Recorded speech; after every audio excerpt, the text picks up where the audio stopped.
تم ہی ڈال دو۔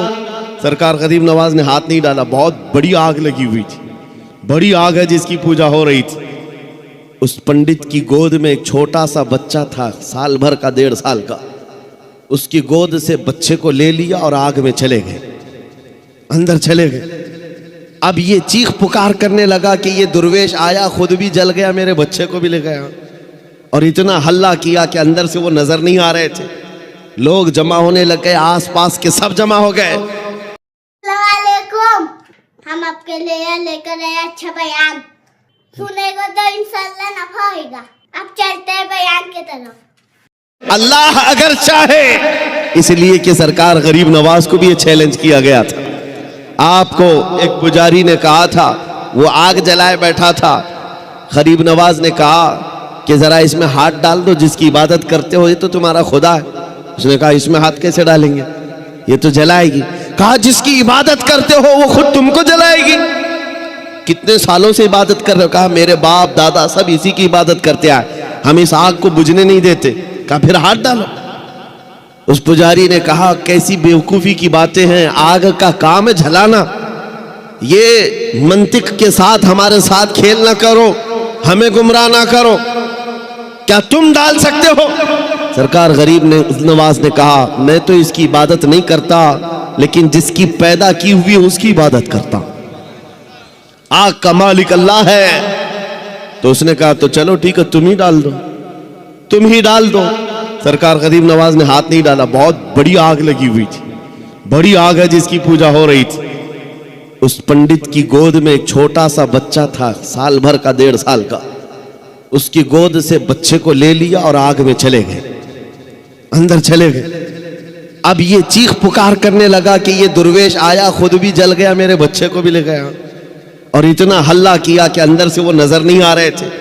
لوگ جمع ہونے لگ گئے، آس پاس کے سب جمع ہو گئے، اور سب کو یہ حیرت تھی کہ یہ جل کر راکھ ہو جائے، آگ کو بجھائیں گے تب یہ ملیں گے۔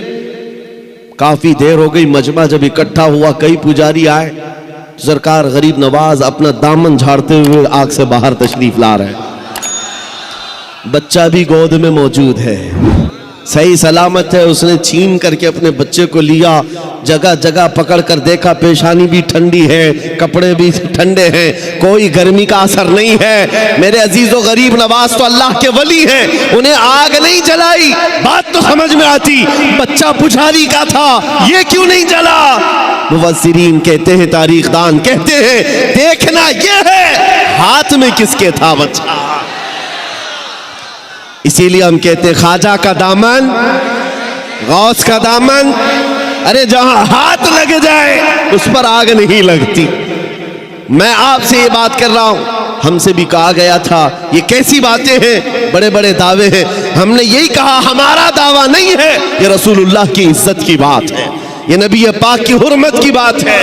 آؤ میں سیدنا خالد بن ولید کی بات کو مکمل کروں گا۔